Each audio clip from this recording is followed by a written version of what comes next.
माननीय मदन कुमार भण्डारीलाई टनकपुर बाँध परियोजनासँग सम्बन्धित सम्झौता दुवै सदनको संयुक्त बैठकको क्षेत्राधिकारको विषय भएकोले प्रतिनिधि सभामा छलफल नगरियोस् भनी प्रस्ताव प्रस्तुत गर्न अनुमति दिन्छु।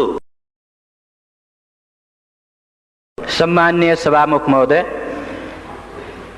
आज चैत्र 24 गते हो। विशेष सम्झनाको यो चैत्र 24 को सन्दर्भमा 1 मिनेट म केही कुराहरू भन्नको निम्ति म अनुमति चाहन्छु। 2046 साल चैत्र 24 गते निर्दलीय पञ्चायती व्यवस्थाको विरुद्ध जुन संयुक्त राष्ट्रिय जनआन्दोलन भयो, त्यसको सर्वोच्च उभारको दिन हो र सबभन्दा धेरै आन्दोलनकारीहरूले शहादत प्राप्त गरेको दिन हो। त्यस अघिपछि पनि आन्दोलनमा शहादत प्राप्त गर्ने धेरै आदरणीय शहीदहरू हुनुहुन्छ, जसको रगत पसिनाले यो व्यवस्था, यो संविधान र यी हक अधिकारहरू हामीलाई उपलब्ध भएका छन्। आजको यस विशेष अवसरमा म उहाँहरू सबैलाई हाम्रो दलको तर्फबाट हार्दिक श्रद्धाञ्जली व्यक्त गर्न चाहन्छु।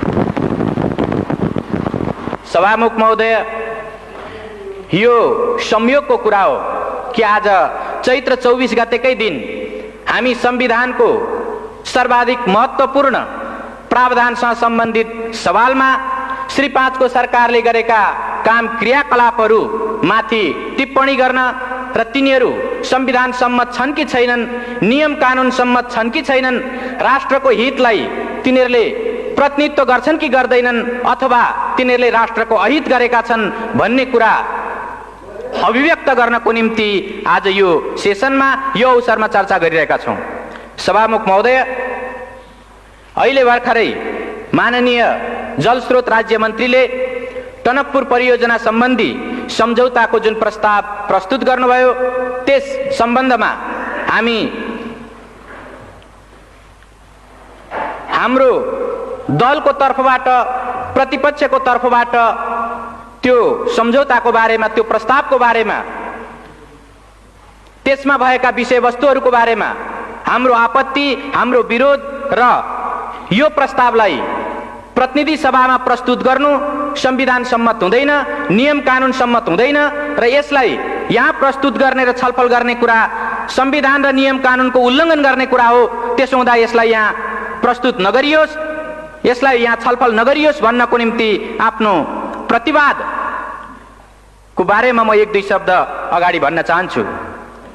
सभामुख महोदय, हामीलाई सम्झना छ, हामीलाई थाहा छ, नेपालको संविधान 2047 को 126 को उपधारा 4 मा नेपालको प्रादेशिक अखण्डतामाथि असर पार्ने खालको कुनै पनि काम सिंगै संसदले एकमतले पनि गर्न सक्दैन, सर्वसम्मत भएर पनि गर्न सक्दैन। तर जब हामी टनकपुर परियोजना सम्बन्धी सम्झौताको बारेमा छलफल गर्छौं, जब हामी त्यस बारेमा मूल्याङ्कन गरिरहेका हुन्छौं, त्यसबेला स्वाभाविक रूपले यो प्रश्न पनि उठ्न सक्छ कि वास्तवमा 2048 साल मङ्सिर 19 देखि 25 सम्म प्रधानमन्त्री गिरिजाप्रसाद कोइरालाज्यूले भारत भ्रमण गर्नुहुँदा गर्नुभएको जुन सम्झौता हो, टनकपुर सम्झौता हो, त्यो टनकपुर सम्झौताको मस्यौदामा उल्लेख भएका जे विषयवस्तुहरू छन् त्यसलाई हेर्दा के वास्तवमा त्यसले हाम्रो प्रादेशिक अखण्डतालाई उल्लङ्घन गरेको छ भन्ने तर्क उपस्थित गर्न सकिन्न। अहिले भर्खरै मन्त्रीज्यूले त्यसका केही उल्लेखित पक्षहरूलाई यहाँ प्रस्तुत गर्नुभयो र नेपालले टनकपुर परियोजना सम्बन्धी बाँध निर्माण गर्नको निम्ति नेपालको भूमि उपलब्ध गरायो। भूमि उपलब्ध गराउने अधिकार, भूमि त्यस ढङ्गले दिने अधिकार संविधानले बहुमत प्राप्त भएको सरकारलाई या बहुमत प्राप्त दललाई दिएको छ कि छैन?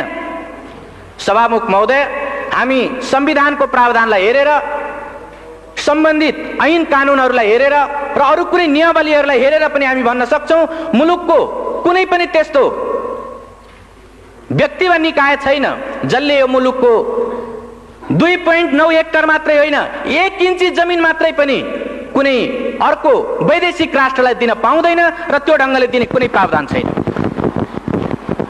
सभामुख महोदय, तर टनकपुर परियोजना सम्बन्धी सम्झौतामा त्यो कुरा गरिएको छ। म संविधानको 126 को उपधारा 3 तर्फ म ध्यानाकर्षण गराउन चाहन्छु। त्यो 3 मा उपधारा 3 मा के उल्लेख गरिएको छ भने कुनै पनि 126 को उपधारा 3 मा के उल्लेख गरिएको छ भने कुनै पनि सन्धि सम्झौताहरू यदि संसदले अनुमोदन गर्नुपर्ने सन्धि सम्झौताहरू छन् भने संसदले अनुमोदन नगरुन्जेलसम्म नेपालको हकमा त्यो लागू भएको मानिने छैन। सम्माननीय सभामुख महोदय, टनकपुर परियोजना सम्बन्धी सम्झौतामा हामी देख्छौं कि डिसेम्बर 5 मा 1991 को डिसेम्बर 5 मा जुन सम्झौता भयो त्यो सम्झौता गरिरहेकै बेला त्यो सम्झौताको टनकपुर सम्बन्धी सम्झौताको पहिलो लिखतमै पहिलो प्याराग्राफमै यो सम्झौतालाई डिसेम्बर 15 देखि कार्यान्वयन गरिने गरी यो सम्झौता गरिन्छ भनेर उल्लेख गरिएको छ। सम्माननीय सभामुख महोदय, संविधानको उल्लङ्घन गर्ने अधिकार बहुमत प्राप्त गरेको दललाई छ कि छैन? प्रधानमन्त्रीलाई छ कि छैन? कुनै पनि एउटा त्यस्तो व्यक्ति वा निकायलाई छ कि छैन? सम्माननीय सभामुख महोदय, संविधानको सर्वोच्चता अर्थात् संवैधानिक राजतन्त्र पनि संविधानभन्दा माथि हुन पाउँदैन भन्ने यो संविधान बहाल भइसकेपछि कुनै पनि एउटा व्यक्ति वा निकाय कसैले पनि संविधानभन्दा माथि रहेर वा संविधानका धाराहरूलाई उल्लङ्घन गरेर काम गर्न सक्दैन। तर यो टनकपुर परियोजना सम्बन्धी सम्झौतामा जो स्वाभाविक रूपले संसदले अनुमोदन गर्नु पर्थ्यो त्यो संसदमा प्रस्तुत गर्नु अगावै, संसदलाई जानकारी दिनु अगावै, संसदले अनुमोदन गर्नु अगावै, अझ जुन बेला सन्धि गरिँदै थियो, जुन बेला त्यसको ड्राफ्ट तयार हुँदै थियो, त्यस बेला नै वास्तवमा 10 दिन भित्रैमा या 5 डिसेम्बरमा त्यो सम्झौता गरेर 15 डिसेम्बरदेखि लागू गर्ने भनेर जुन त्यहाँ सम्झौता गरियो यो घोर संविधानको उल्लङ्घन हो। र यस्तो संविधानको उल्लङ्घन भएको कुराप्रति यो सदनले, यो मुलुकले गम्भीरतापूर्वक लिने कि नलिने? आदरणीय सभामुख महोदय, हामी यो कुरालाई अत्यन्त गम्भीरताका साथ लिनुपर्छ भन्ने ठान्छौँ। स्वाभाविक रूपले टनकपुर परियोजना सम्बन्धी सन्धि भइसकेपछि यो सदनलाई थाहा छ योभन्दा अगाडि पनि 2टा वा त्योभन्दा बढी सेसनको अवधिभरि राष्ट्रले यसबारेमा चर्चा परिचर्चा गरेको छ। सबै सन्धि सम्झौताहरू संसदमा प्रस्तुत गरिनुपर्छ र टनकपुर सम्बन्धी जुन सम्झौता हो यो सम्झौता सदनमा प्रस्तुत गर्ने र सदनद्वारा अनुमोदन गरिनुपर्ने सम्झौता हो भनेर हामीले प्रतिपक्षको तर्फबाट यही सदनमा र योभन्दा अगाडिका सेसनहरूमा पनि हामीले दृढतापूर्वक उठाएका छौँ। सभामुख महोदय, तर सत्ता पक्षबाट लगातार त्यो कुरालाई बेवास्ता गर्दै, लगातार त्यो कुरालाई अस्वीकार गर्दै यो कुनै सन्धि भएकै छैन, सन्धि भएकै होइन भनेर मुलुकलाई 1 वर्षसम्म लगातार गुमराहमा राख्ने, ढाँट्ने काम भयो। आदरणीय सभामुख महोदय, हामीलाई सम्झना छ त्यसबेला सरकारले टनकपुर सम्बन्धी सन्धि सम्झौताको सम्बन्धमा चर्चा गर्दा वास्तवमा टनकपुर परियोजनामा महाकाली नदीको जुन ठाउँमा टनकपुर परियोजना बनेको छ त्यो भारतीय नदी हो र त्यस ठाउँमा नेपालको अधिकार छैन भन्ने जिम्मेदार मन्त्रीहरूले, सत्तापक्षका जिम्मेदार माननीयहरूले त्यो कुरा राख्नु भएको थियो।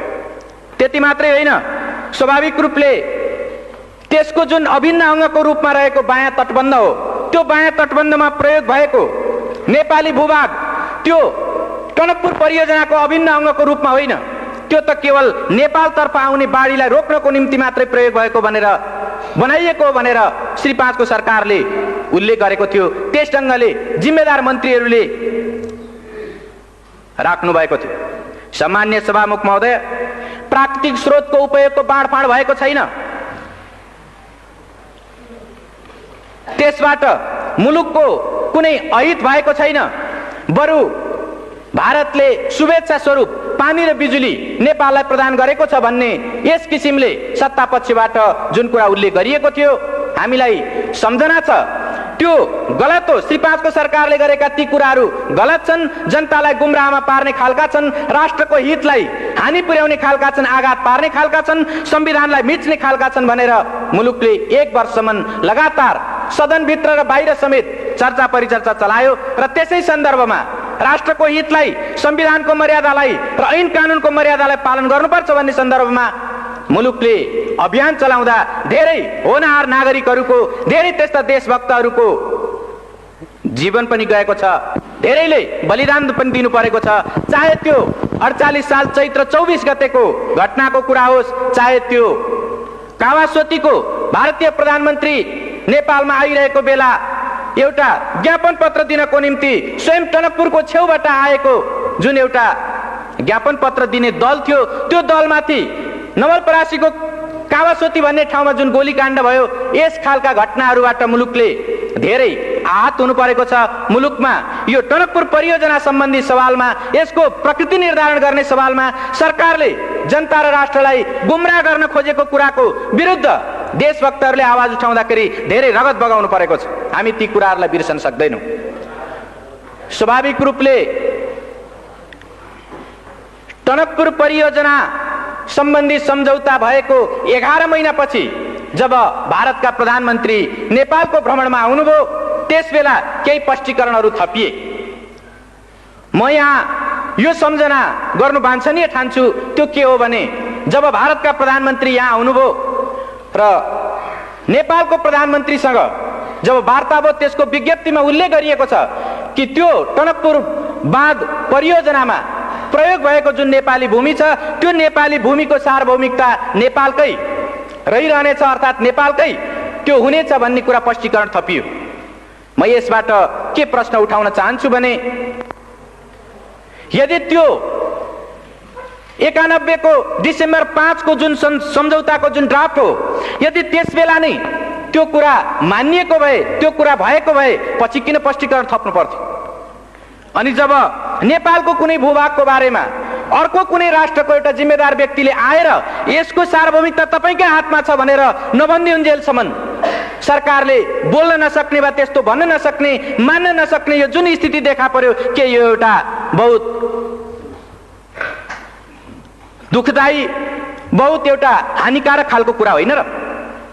मैले यसबाट के प्रश्नतर्फ ध्यानाकर्षण गर्न खोजेको हुँ भने, जसरी माननीय मन्त्रीहरू या सत्ता पक्षका माननीयहरू 2.9 हेक्टर जमिन र त्यो जलमग्न हुने क्षेत्रको जुन नेपाली भूभाग थियो, त्यो जमिनको बारेमा हामीले प्रश्न उठाउँदा, प्रतिपक्षको तर्फबाट प्रश्न उठाउँदा त्यसको सार्वभौमिकता नेपालमै रहेको कुराको ग्यारेन्टी सन्धिमा गरिएको छ भनेर उहाँहरूले देखाउन सक्नु भएको थिएन र उहाँले त्यो ढङ्गले हाम्रा सवालहरूको जवाब दिन सक्नु भएको थिएन।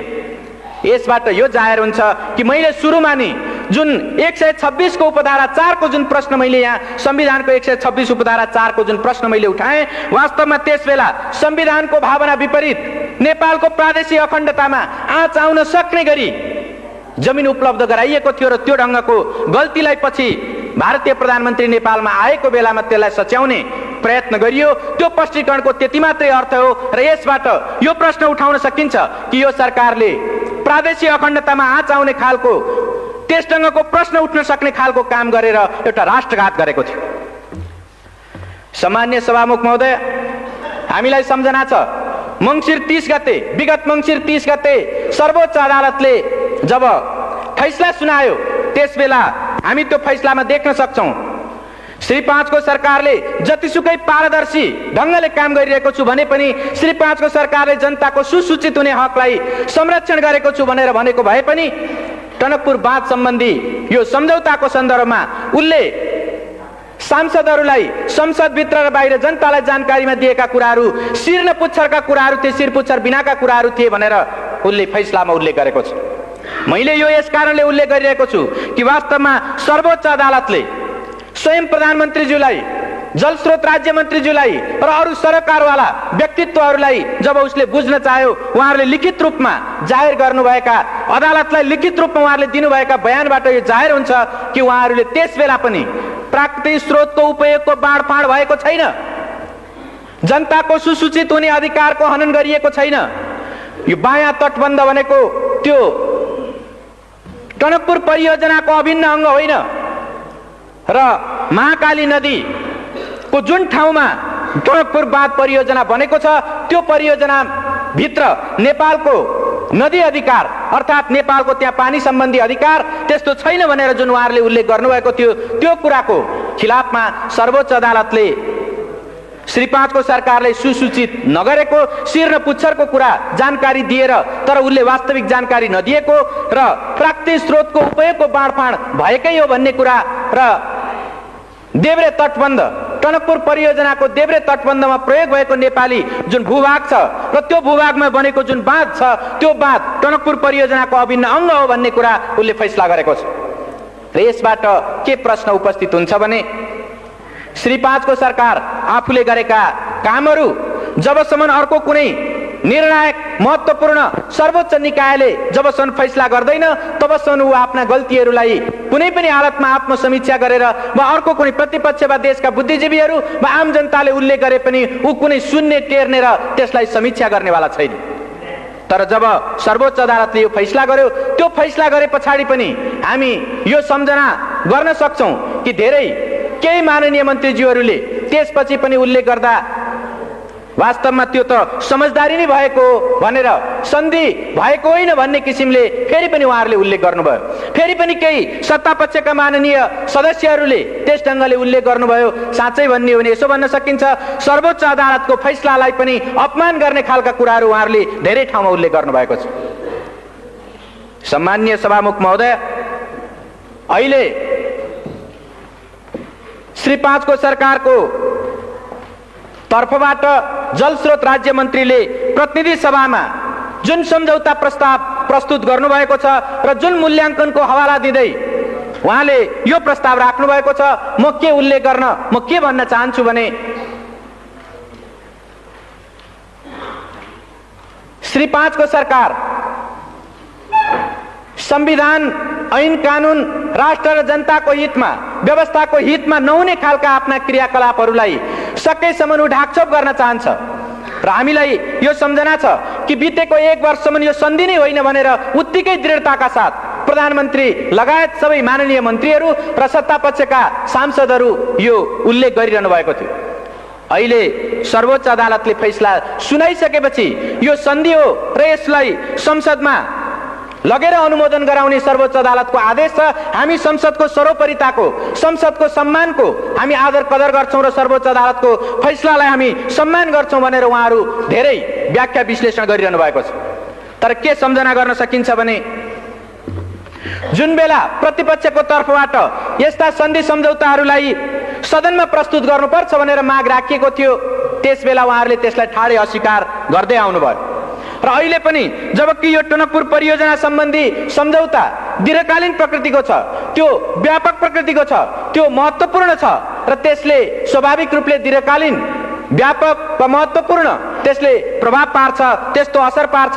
यस्तो सन्धिलाई साधारण प्रकृतिको भनेर त्यस्तो मूल्याङ्कन गर्दै उहाँहरू प्रतिनिधि सभामा साधारण बहुमतले पास गर्न सकिने रूपमा प्रस्तुत गर्दै हुनुहुन्छ। यसले वास्तवमा श्री 5 को सरकार संसदको सम्मान संविधानको सम्मान गरिरहेको छैन भन्ने कुरा स्पष्ट रूपमा जाहेर गरेको छ।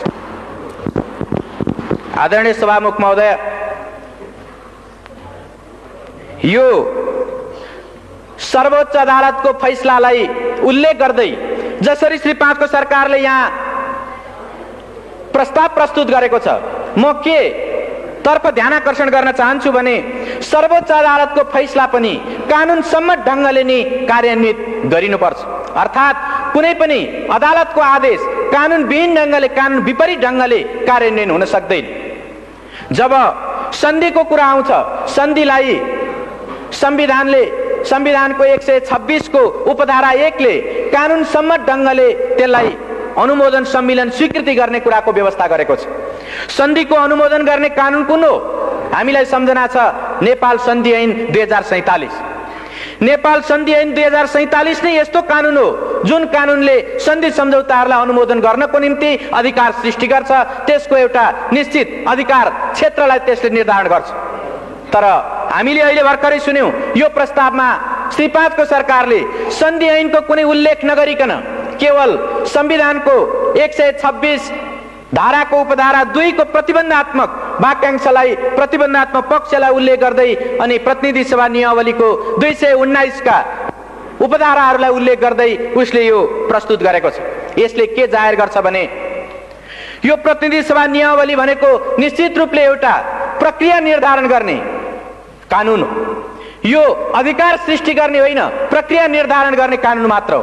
तर जुन अधिकार सृष्टि गर्ने कानुन हो, अधिकार सृष्टि गर्ने जुन व्यवस्था हो, ऐनको व्यवस्था हो, त्यो भनेको 2047 को सन्धि ऐन नै हो। त्यो सन्धि ऐनको उल्लेख श्री 5 को सरकारले यसमा गरेको छैन। त्यसको कारण के हो भने सन्धि ऐनमा स्वाभाविक रूपले संविधानको धारा 126 को उपधारा 2 का जे जति पनि सन्धि सम्झौताहरू छन् त्यस्तो सन्धि सम्झौताहरूलाई संयुक्त सदनको 2/3बाट अनुमोदन गर्नुपर्छ भन्ने त्यसले सुस्पष्ट व्यवस्था गरेको छ। तर संविधानको यो भावना र ऐन कानुनको यो पक्षलाई सर्वथा विस्मृतिमा राखेर, त्यसलाई बिर्सेर या त्यसलाई उल्लङ्घन गरेर त्यसलाई आदर गर्न नचाहेर श्री 5 को सरकारले केवल सर्वोच्च अदालतको फैसलामा रहेको यो पक्षलाई कि श्री 5 को सरकारले मूल्याङ्कन गरेर प्रतिनिधि सभा वा संयुक्त सभामा लैजाओस् भन्ने त्यो पक्षलाई मात्रै उल्लेख गरेर उसले प्रतिनिधि सभा नियमावलीका केही धाराहरूलाई टेक्दै यस सभामा यो सदन समक्ष प्रस्तुत गरेको छ। स्वाभाविक रूपले मैले अघि नै भने सर्वोच्च अदालतका फैसलाहरू पनि कानुनसम्मत ढङ्गले मात्रै कार्यान्वित हुन सक्छन् र स्वाभाविक रूपले कानुनभित्र पनि प्रक्रिया निर्धारण गर्ने कानुन होइन, अधिकार सृष्टि गर्ने कानुन अन्तर्गत नै त्यसको कार्यान्वयन हुनुपर्छ। त्यसो भएको हुनाले सरकारको यो सन्धि प्रस्तावमा जुन कानुनलाई टेकेर, जुन धारा उपधाराहरूलाई टेकेर यो प्रस्तुत गरिएको छ त्यो स्वाभाविक रूपमा कानुन विपरीत छ। सरोकारवाला विषयमा त्यो कानुन सम्मत छैन। सम्मान्य सभामुख महोदय, त यो परिस्थितिमा हामी के भन्न सक्छौं भने श्री 5 को सरकारले एक खालको पूर्वधारणा बनाएर त्यस अनुरूप मूल्याङ्कन गर्ने कुरा या त्यस अनुरूप आफ्ना धारणाहरू निश्चित गर्ने र त्यस ढङ्गले कार्यान्वयन गर्ने कुरा उल्लेख गर्दै आएको छ। चाहे त्यो अघिल्लो बेलाको यो केवल समझदारी मात्र हो भन्ने विषय होस् या यो पछिल्लो बेलामा अहिले त्यो साधारण प्रकृतिको सन्धि हो भन्ने विषय किन नहोस्, दुवै बेलामा उसले एउटा पूर्वधारणा बनाएर आफूलाई जसो गर्दा सजिलो हुन्छ त्यो ढङ्गले मात्रै जाने, तर संविधान र ऐन कानुनको अक्षर र भावनालाई पालन गर्ने कुरा हो भने अस्वीकार गर्ने वा त्यसबाट बचेर जाने वा त्यसलाई संविधान र ऐन कानुनका सरोकारवाला पक्षलाई कुनामा पारेर जाने, कर्नरमा पारेर जाने खालको कुरा उल्लेख गरेको छ। त्यसो भएको हुनाले जसरी अहिले श्री 5 को सरकारको यो मूल्याङ्कनभित्र साधारण प्रकृतिको भनेर यसमा प्रस्तावमा उल्लेख गरिएको छ र यो सदनमा प्रस्तुत गरिएको छ, हामीलाई यो सम्झना छ या हामी यो बारेमा वाकिफ छौं, जानकार हुन सक्छौं कि संविधानको 126 को उपधारा 2 भनेको स्वाभाविक रूपले जुन निश्चित सन्धि सम्झौताहरूलाई संयुक्त सदनको 2/3ले समर्थन गर्नुपर्छ, 2/3ले अनुमोदन गर्नुपर्छ भनेर उल्लेख गरेको छ। संविधानको मूल भावना त्यही हो। त्यसो भएको हुनाले त्यसभित्र जुन प्रतिबन्धात्मक पक्ष छ, प्रतिबन्धात्मक अंश छ, त्यसको निम्ति यो साधारण प्रकृतिको, यो अल्पकालीन हो, यो दूरगामी प्रभाव पार्ने होइन, यो त्यस्तो महत्त्वपूर्ण होइन भन्ने त्यसको विशेष स्थिति सरकारले पुष्टि गर्न सक्नुपर्छ। सरकारले त्यस्ता प्रमाणहरू प्रस्तुत गर्न सक्नुपर्छ। तर हामी सिङ्गो त्यो मूल्याङ्कन प्रस्तावलाई अध्ययन गर्दा सरकारले त्यो खालका कुनै तथ्यहरू प्रस्तुत गरेको हामी पाउँदैनौँ, उसले प्रस्तुत गर्न सकेको छैन। प्रश्न उठ्न सक्छ, यो टनकपुर सन्धि, टनकपुर जलविद्युत परियोजना सम्बन्धी जुन सन्धि सम्झौता हो यो अल्पकालीन हो कि दीर्घकालीन हो? निश्चित रूपले यो एउटा सापेक्ष कुरा हो। सर्वोच्च अदालतले पनि भनेको छ यो एउटा सापेक्ष कुरा हो। तर सापेक्षताकै अर्थमा लिँदा पनि यसको व्याख्या कसरी गर्ने, अल्पकालीनता र दीर्घकालीनताको व्याख्या कसरी गर्ने? म के प्रश्न उठाउन चाहन्छु भने एउटा संसद 5 वर्षको हुन्छ, सामान्यतया विशेष स्थिति आएन भने त्यो 5 वर्षको हुन्छ। यदि 6 वर्षको निम्ति कुनै सन्धि हुन्छ भने त्यो अल्पकालीन हो कि दीर्घकालीन हो? एउटा संसदबाट अर्को संसदमा ट्रान्सफर हुने त्यस खालको सन्धि हुन्छ भने, 5 वर्षभन्दा बढ्ताको सन्धि हुन्छ भने त्यसलाई दीर्घकालीन भन्न सकिन्छ कि सकिँदैन? सभामुख महोदय, नेपालीहरूको आयु, औसत आयु 52 वर्ष छ। 52 वर्षसम्म, 50-52 वर्षसम्म कायम हुने सन्धि हो भने त्यो अल्पकालीन हो कि दीर्घकालीन हो? सभामुख महोदय, त्यति मात्रै होइन, टनकपुर परियोजना सम्बन्धी जब त्यो सन्धिको मजमुनलाई हामी हेर्छौँ कि त्यो ठाउँमा नेपालले जुन भूमि उपलब्ध गराएको छ या अन्य विभिन्न कुराहरूको जुन कन्ट्रिब्युसन गरेको छ, त्यो कन्ट्रिब्युसनको कुरालाई लिएर हेर्ने हो भनेदेखि त्यसमा यो सन्धिको कुनै अवधि, कुनै त्यस्तो भोगाधिकारको कुराहरू, जमिनको उपभोग गर्ने अवधिको कुराहरू कुनै उल्लेख गरिएको छैन। जब यो उल्लेख गरिएको छैन भने स्वाभाविक रूपले अनुमान गर्न सकिन्छ जबसम्म त्यो टनकपुर बाँध रहन्छ, जबसम्म त्यो परियोजनाका प्राविधिक पक्षहरू निकम्मा हुँदैनन्, तबसम्म त्यो सन्धि कायम रहनेछ। यदि त्यस्तो हो भने हामी अरू धेरै, चाहे त्यो कोशीको होस् वा गण्डकीको होस् या महाकालीमा भएको शारदा नदीको कुरा होस्, शारदा ब्यारेजको कुरा होस्, त्यो ठाउँमा ती कुरालाई, त्यो प्रविधिको कुरालाई हेर्दै यो आधुनिक प्रविधिद्वारा निर्मित भएको टनकपुर बाँध परियोजना 100 वर्षभन्दा माथि टिक्न सक्छ भनेर भन्न सक्छौँ। 100 वर्षभन्दा माथि टिक्छ भने सभामुख महोदय, यसलाई दीर्घकालीन भन्ने कि अल्पकालीन भन्ने? अर्कोतिर स्वाभाविक रूपले यो व्यापक होइन भन्ने त्यस ढङ्गको निष्कर्ष मूल्याङ्कन प्रस्तावमा प्रस्तुत गरिएको छ। तर त्यो मूल्याङ्कन प्रस्तावकै एउटा हिस्सामा के उल्लेख गरिएको छ भने यसको मूल्याङ्कन गर्दा भारत भ्रमणमा प्रधानमन्त्रीले गएर गर्नुभएका अरू तमाम सन्धि सम्झौता र परियोजनाहरूको बारेमा पनि ख्याल गर्नुपर्छ भनेर उल्लेख गरिएको छ। जब एउटा सन्धिको एउटा विषयको बारेमा मूल्याङ्कन गरिरहेको बेला तमाम सन्धि सम्झौता, त्यस बेला गरिएका तमाम सन्धि सम्झौताहरूको परिप्रेक्ष्यलाई ख्याल गर्नुपर्छ भनेर भनिन्छ भने के यो दुई देश बीचको सम्बन्धलाई ख्याल गरिनुपर्छ भन्ने होइन र? व्यापारको कुरा या व्यापार वाणिज्यको कुरा, अरू तमाम क्षेत्रको, चाहे निर्माणको होस् या व्यापारको होस् या अन्य सम्बन्धको कुरा होस्, त्यो तमाम सवालमा ख्याल गर्नुपर्छ भनेर स्वयं यो मूल्याङ्कन प्रस्तावले उल्लेख गर्छ भने के यो व्यापक प्रकृतिको भएन र? सभामुख महोदय, स्वाभाविक रूपले यसलाई जसरी श्री 5 को सरकारले व्यापक होइन भन्दै, दीर्घकालीन होइन भन्दै, दूरगामी प्रभाव पार्ने छैन भन्दै जसरी प्रस्तुत गरेको छ, त्यो एउटा पूर्वाग्रह र एउटा पूर्वधारणामा, एउटा पूर्वाग्रहमा त्यो आधारित छ र स्वाभाविक रूपले त्यो गलत छ। संविधान र ऐन कानुनको भावना विपरीत छ र त्यसै भएको हुनाले हामी यसलाई प्रतिनिधि सभामा छलफल गर्ने विषय होइन, प्रतिनिधि सभामा प्रस्तुत गर्नु मात्रै पनि वास्तवमा संविधानको भावनालाई उल्लङ्घन गर्नु हो भन्ने हामी ठान्छौँ। सभामुख महोदय, यसको अर्को पक्ष पनि छ। अर्को पक्ष के छ भने नेपालमा सामान्यतया भन्दै आइएको छ, हर कसैले भनिरहेको छ कि नेपालको सम्पत्ति भनेको जलस्रोत हो र यो जलविद्युत सम्बन्धी नेपालको जुन स्रोत हो वा जुन शक्ति हो त्यो 83,000 मेगावाट विद्युत क्षमताको छ। यो 83,000 मेगावाट विद्युत क्षमता भएको जलस्रोतको परिचालन गर्नको निम्ति कस्तो मेकानिजम, कस्तो खालको मेथड, कस्तो खालको तौर तरिका र कस्तो नीति अवलम्बन गर्ने हो भन्ने कुरा पनि यसबाट स्वाभाविक रूपले उपस्थित हुन्छ र यो टनकपुर सम्बन्धी जुन सन्धि भएको छ, यो सन्धिले स्वाभाविक रूपले भविष्यको निम्ति एउटा प्रेसिडेन्स, भविष्यको निम्ति एउटा नजिर पनि स्थापित गर्छ। जब यसको समयावधिको कुरा, यसले नेपाल र भारतको बीचमा भइरहेका तमाम सन्धि सम्झौताहरू र दुई मुलुकको बीचको सम्बन्धको कुरा र यसले नेपालकै अरू प्राकृतिक स्रोत सम्पदाहरूलाई भविष्यसम्म उपयोग गर्ने कुराको, भविष्यसम्म प्रयोग गर्ने कुराको नजिर स्थापित गर्छ भने यसलाई कसरी अल्पकालीन, कम महत्त्वपूर्ण र त्यसलाई साधारण खालको भनेर कसरी भन्न सकिन्छ? त्यसो भएको हुनाले श्री 5 को सरकारले प्रस्तुत गरेको यो मूल्याङ्कन निश्चित रूपमा त्यो संविधान र ऐन कानुन विपरीत छ, राष्ट्रको हितलाई हानि पुर्याउने खालको छ र संविधानलाई उल्लङ्घन गर्ने खालको छ। त्यसो भएको हुनाले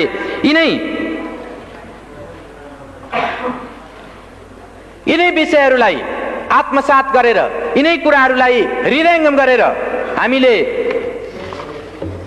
टनकपुर सम्बन्धी यो सन्धि प्रस्तावलाई प्रतिनिधि सभामा प्रस्तुत गर्नु र प्रतिनिधि सभामा छलफल गर्नु यो संविधान विपरीत हो भन्ने त्यो मान्यता राखेर हामीले एउटा प्रस्ताव हाम्रो विभिन्न प्रतिपक्षी सांसदहरूले सही गरेर माननीय सभामुख समक्ष हामीले प्रस्तुत गरेका छौँ र त्यो प्रस्तावलाई म यहाँ पढेर सुनाउन चाहन्छु। माननीय सभामुख महोदय, टनकपुर बाँध परियोजनासँग सम्बन्धित सन्धि दुवै सदनको संयुक्त बैठकको क्षेत्राधिकारको विषय भएकोले प्रतिनिधि सभामा छलफल नगरियोस्। माननीय महोदय, श्री 5 को सरकारको तर्फबाट टनकपुर बाँध परियोजनासँग सम्बन्धित सन्धि प्रस्तावलाई प्रतिनिधि सभामा प्रस्तुत गर्न संसद सचिवालयमा सो प्रस्ताव दर्ता गराएको जानकारीमा आएको हुँदा हामी माननीय सभामुख समक्ष निम्न ब्यौराको निवेदन गर्दछौँ।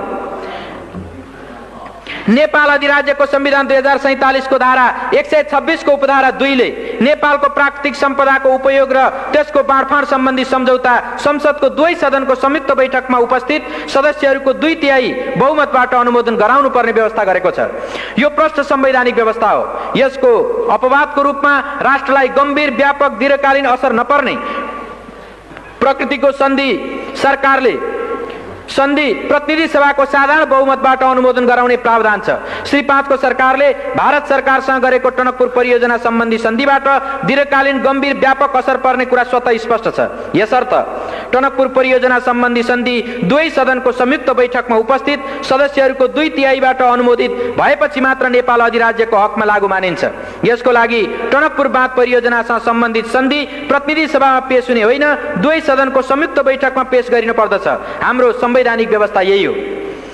हाल बहालमा रहेको नेपाल सन्धि ऐन 2047 को दफा 4 ले संविधानको धारा 126 को उपधारा 2 बाहेकका सन्धि मात्र प्रतिनिधि सभामा पेश गर्न सकिने व्यवस्था गरेको छ र श्री सर्वोच्च अदालतबाट 2049 मङ्सिर 30 गतेको फैसलामा टनकपुर बाँध परियोजनासँग सम्बन्धित सन्धि प्रष्ट उल्लेख भएको छ।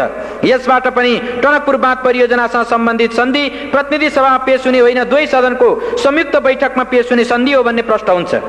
प्रतिनिधि सभा नियमावली 2048 को दफा 72 ले संवैधानिक व्यवस्था विपरीत कुनै पनि प्रस्ताव प्रतिनिधि सभामा छलफलको लागि ग्राह्य नहुने व्यवस्था गरेको छ। टनकपुर परियोजना सम्बन्धी सन्धि प्रस्ताव प्रतिनिधि सभामा छलफलको लागि प्रस्तुत हुन संविधानको धारा 126(2) र सन्धि ऐनको दफा 4 र 5 को विपरीत हुने हुँदा प्रतिनिधि सभा नियमावलीको दफा 72 बमोजिम यस्तो प्रस्तावलाई प्रतिनिधि सभाको कार्यसूचीमा राखी छलफल गर्न मिल्दैन। टनकपुर परियोजना सम्बन्धी सन्धि प्रस्ताव प्रतिनिधि सभाको कार्यसूचीमा राखी छलफल गरियोस् भनी श्री 5 को सरकारले संसद सचिवालयमा दर्ता गराएको प्रस्तावमाथि उल्लेखित प्रकारले संविधान र कानून संगत नभएको हुँदा यो प्रस्ताव खारेज गरियोस् भनी माननीय सभामुख समक्ष सादर अनुरोध गर्दछौं। साथै टनकपुर परियोजना सम्बन्धी सन्धि प्रस्तावमाथि छलफल गर्न र निर्णय गर्न संविधानको धारा 126(2) र सन्धि ऐन 2047 को दफा 5 बमोजिम दुवै सदनहरूको संयुक्त बैठक बोलाउन माननीय सभामुख महोदयसँग अनुरोध गर्दछौं। सदनको संयुक्त बैठक र संयुक्त समितिको नियमावली 2048 को दफा 18 ले श्री 5 को सरकारले सन्धि सम्झौताहरू संयुक्त बैठकमा प्रस्तुत गर्न चाहेमा सोको व्यवस्था गरेको छ। तर श्री 5 को सरकारले नचाहँदा संसदको आफ्नै पहलमा दुवै सदनको संयुक्त बैठक बोलाउने बारे कुनै दफामा प्रष्ट उल्लेख भएको पाइँदैन। संविधानको धारा 126(2) ले दुवै सदनको संयुक्त बैठकको व्यवस्था गरेको छ। श्री सर्वोच्च अदालतको फैसलाबाट टनकपुर परियोजना सम्बन्धी सन्धि संविधानको धारा 126(2) अन्तर्गतको हो भनी ठहर भएको छ। संसदको संयुक्त बैठक र संयुक्त समिति कार्य सञ्चालन नियमावली 2048 को दफा 35 ले माननीय सभामुखलाई बाधा अड्काउ फुकाउने अधिकार प्रदान गरेको छ। संवैधानिक व्यवस्था लागू गराउन र टनकपुर परियोजना सम्बन्धी सन्धि प्रस्तावमाथि छलफल गर्न संसदको संयुक्त बैठक र संयुक्त समिति कार्य सञ्चालन नियमावली 2048 को दफा 35 प्रयोग गरी दुवै सदनको संयुक्त बैठक अविलम्ब बोलाइयोस् र श्री 5 को सरकारद्वारा प्रस्तुत गरिएको सन्धि सम्बन्धी यस प्रस्तावलाई प्रतिनिधि सभामा छलफल नगराइयोस् भनी हार्दिक अनुरोध गर्दछौं। धन्यवाद।